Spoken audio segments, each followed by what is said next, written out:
ওদের কুরবানিটা ওদের করতে দাও, আমরা বাঁচি। শুধু আমি মরবো না, আমার সঙ্গে আমার পরিবার মরবে। গরু নিয়েই আমাদেরকে রাস্তায় গিয়ে আন্দোলন করতে হয়। পশ্চিমবঙ্গে কোরবানি ঘিরে যে উত্তেজনা তৈরি হয়েছে তার সঙ্গে এখন জুড়ে গেছে আরও বড় এক দাবি। আরব বিশ্বের একাধিক দেশ নাকি দিল্লিকে কড়া বার্তা দিয়েছে, কিন্তু প্রশ্ন হচ্ছে আসলে কতটা সত্য আর কতটা রাজনৈতিক প্রচার। এই মুহূর্তে পরিস্থিতি কি? একদিকে গরু কোরবানি নিয়ে রাজনীতিকদের তীব্র বক্তব্য, অন্যদিকে সামাজিক মাধ্যমে ছড়িয়ে পড়া বয়কট, ক্ষোভ, পাল্টা হুঁশিয়ারি।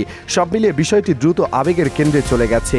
পশ্চিমবঙ্গে বিরোধী নেতা শুভেন্দু অধিকারীর বক্তব্যকে ঘিরে পাল্টা প্রতিক্রিয়া এসেছে বিভিন্ন মুসলিম মহল থেকে।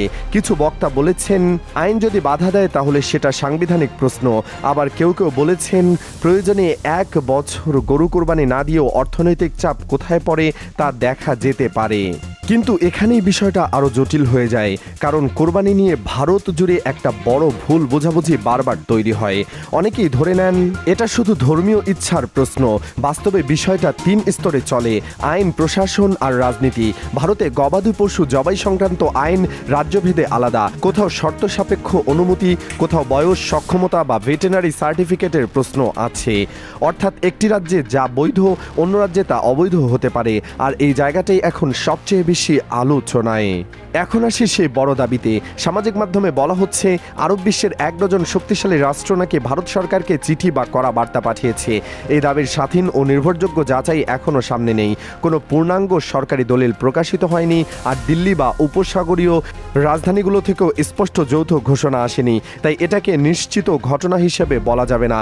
তবে এখানেই প্রশ্ন, দাবিটা যদি অতিরঞ্জিত হয় তবু কেন এত দ্রুত বিশ্বাসযোগ্য হয়ে উঠছে? উত্তরটা ভারতের অর্থনীতি ও পররাষ্ট্র নীতির ভিতরে লুকিয়ে আছে। ভারত তার অপরিশোধিত তেলের বড় অংশ আমদানি করে মধ্যপ্রাচ্য থেকে। সৌদি আরব, ইরাক, ইউএই, কুয়েত, কাতার এই অঞ্চল ভারতের জ্বালানি নিরাপত্তার কেন্দ্র। শুধু তেল নয়, ইউএ ভারতের শীর্ষ বাণিজ্য অংশীদারদের একটি। আর উপসাগরীয় দেশগুলোতে কাজ করেন বিপুল সংখ্যক ভারতীয় প্রবাসী। তাদের পাঠানো রেমিটেন্স ভারতের বৈদেশিক অর্থনীতিতে গুরুত্বপূর্ণ ভূমিকা রাখে। তাই কেউ যদি বলে দিল্লি এই অঞ্চলের সংকেত একেবারেই গুরুত্ব দেবে না, সেটা বাস্তবসম্মত কথা হবে না। তবে এটাও সত্য, এক রাতে ভারতের পুরো অর্থনীতি গুড়িয়ে যাবে এ ধরনের ভাষা বিশ্লেষণ অতিরঞ্জন। ভারতীয় অর্থনীতি এত দুর্বল নয় যে একটি চিঠির সঙ্গে সঙ্গে ভেঙে পড়বে, কিন্তু চাপ তৈরি হতে পারে।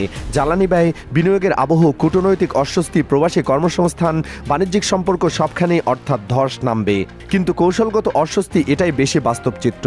আর এরপর সামনে আসে আরও গুরুত্বপূর্ণ তথ্য। এটা প্রথমবার নয় যে উপসাগরীয় বিশ্ব ভারতের ভেতরের মুসলিম সম্পর্কিত বিতর্কে সাড়া দিয়েছে। এর আগে ভারতীয় শাসক দলের কিছু নেতার মন্তব্য নিয়ে 2022 সালে উপসাগরীয় কয়েকটি দেশে তীব্র প্রতিক্রিয়া দেখা গিয়েছিল। রাষ্ট্রদূত ডেকে পাঠানো হয়েছিল, বাণিজ্যিক ক্ষোভের আশঙ্কা তৈরি হয়েছিল, আর দিল্লিকে দ্রুত ক্ষতি নিয়ন্ত্রণে নামতে হয়েছিল। সেই অভিজ্ঞতা ভারতের নীতি নির্ধারকদের মনে এখনও তাজা। তাই কোরবানি, ধর্মীয় স্বাধীনতা, সংখ্যালঘু অধিকার এই শব্দগুলো আন্তর্জাতিক পরিসরে উঠলে দক্ষিণ ব্লক নিশ্চয়ই সেটার নজর এড়িয়ে যাবে না। কিন্তু বিষয়টা কি সত্যিই কেবল মুসলিমদের ধর্মীয় অধিকারের আংশিক? হ্যাঁ, পুরোটা নয়। কারণ এর সঙ্গে যুক্ত আছে বড় এক অর্থনৈতিক চেন। পশুহাট, পরিবহন, খাদ্য সরবরাহ, শ্রমিক, কসাই, চামড়া শিল্প, কোল্ড চেইন, ক্ষুদ্র ব্যবসা, এমনকি অনুৎপাদনশীল পশু বিক্রি করে বেঁচে থাকা গ্রামীণ পরিবারের আয় সবকিছু এতে জড়িত। শুধু মুসলিম ক্রেতা নয়, বহু হিন্দু পশুপালক, বিক্রেতা এবং ছোট ব্যবসায়ী এই চক্রের অংশ। ফলে হঠাৎ প্রশাসনিক কড়াকড়ি বা রাজনৈতিক উত্তেজনা একপক্ষ নয়, একাধিক স্তরে ক্ষতি তৈরি করে। আপনার কি মনে হয়, এই বিতর্কের কেন্দ্রে ধর্ম নাকি বেশি অর্থনীতি রয়েছে? কিন্তু বক্তৃতায় দাবি করা হয়েছে যদি মুসলিম সমাজ 1 বছরে গরুর মাংস এবং কোরবানি থেকে সরে দাঁড়ায় তাহলে বাজারে বোঝা যাবে আসল ক্ষতিকার। এই বক্তব্য রাজনৈতিকভাবে তীক্ষ্ণ, কিন্তু এটাকে মুসলিম সমাজের একক বা সর্বসম্মত অবস্থান বলা যাবে না। এখন প্রশ্ন, দিল্লির সামনে প্রকৃত সংকটটা কি? একদিকে দেশের অভ্যন্তরীণ রাজনীতি যেখানে ধর্মীয় মেরুকরণ অনেক সময় ভোটে ফল দেয়, অন্যদিকে আন্তর্জাতিক সম্পর্ক যেখানে একই ভাষা ব্যবহার করা যায় না।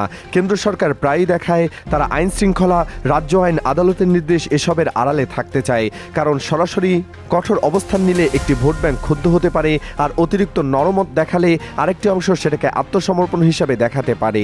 অর্থাৎ এখানে নীরবতাও এক ধরনের রাজনৈতিক কৌশল। কিন্তু আন্তর্জাতিক বিশ্লেষকরা অন্য প্রশ্ন তুলেছেন। তারা বলছেন ভারত এখন একসাথে বহুদিকে সম্পর্ক সামলাতে চাইছে। মার্কিন যুক্তরাষ্ট্র, ইসরায়েল, উপসাগরীয় রাজতন্ত্র, রাশিয়ার সব পক্ষের সঙ্গে। এই বহুমুখী কূটনীতির যুগে অভ্যন্তরীণ সাম্প্রদায়িক উত্তেজনা কখনো কখনো পররাষ্ট্রনীতির ঝুঁকিতে পরিণত হয়। আরব বিশ্বের চাপে পিছু হটবে ভারত? এই প্রশ্নের সরল উত্তর নেই। যদি কোথাও আইন অনুমতি দেয়, সেখানে প্রশাসনকে হয়রানি কমাতে হতে পারে, এটা সম্ভব। যদি কোথাও আইন নিষেধ করে, সেখানে রাজ্য সরকার, এটা ততটা সহজ নয়। কিন্তু কেন্দ্র অন্তত এইটা চাইবে, বিষয়টি যেন আন্তর্জাতিক শিরোনামে ধর্মীয় নিপীড়ন আকারে না জমে ওঠে। এখানে আরেকটি ঝুঁকি আছে। নির্বাচনে লাভের জন্য যদি প্রতিটি ধর্মীয় ইস্যুকে মর্যাদা বনাম প্রতিরোধের প্রশ্নে নামিয়ে আনা হয়, তাহলে মাঝের আইনি এবং সামাজিক বাস্তবতা হারিয়ে যায়। তখন জনতা আর আইন দেখে না দেখে পরিচয়, আর একবার যখন পরিচয় ভিত্তিক উত্তেজনার রাস্তায় নেমে যায়, তখন ছোট ঘটনা থেকেও বড় সংঘাত তৈরি হতে পারে। ঈদের আগে পরে এটাই প্রশাসনের সবচেয়ে বড় পরীক্ষা। আইন প্রয়োগ করা, আবার অযথা অপমান বা উস্কানি না তৈরি করা। অর্থনৈতিক দিকেও নজর রাখা দরকার। গরু, মেষ, ছাগল, ভেড়া কোরবানির বাজার একক নয়। কোথাও মানুষ বিকল্প পশু বেছে নেয়, কোথাও বাজার আইন অনুযায়ী বদলে যায়। কিন্তু হঠাৎ অনিশ্চয়তা তৈরি হলে সবচেয়ে ক্ষতিগ্রস্ত হয় ছোট ব্যবসায়ী ও নিম্ন আয়ের পরিবার। চামড়া শিল্প বহু বছর ধরেই সংকটে আছে। এর সঙ্গে নিম্ন আয়ের উৎসব ভিত্তিক সরবরাহ জড়িত। তাই রাজনৈতিক বক্তব্যের উত্তাপ যত বাড়ে, বাস্তবে বাজারে তত বেশি ভয় ঢোকে। আর ভয় যখন বাজারে ঢুকে, তখন ক্ষতি হয় নীরবে। সাধারণ মানুষ কি চায়? খুব সহজ কথা, শান্তি, স্পষ্টতা আর অপমানহীন পরিবেশ। মুসলিম নাগরিক চান যেখানে আইন অনুমতি দেয়, সেখানে তাদের ধর্মীয় আচার নির্বিঘ্নে করতে পারবেন।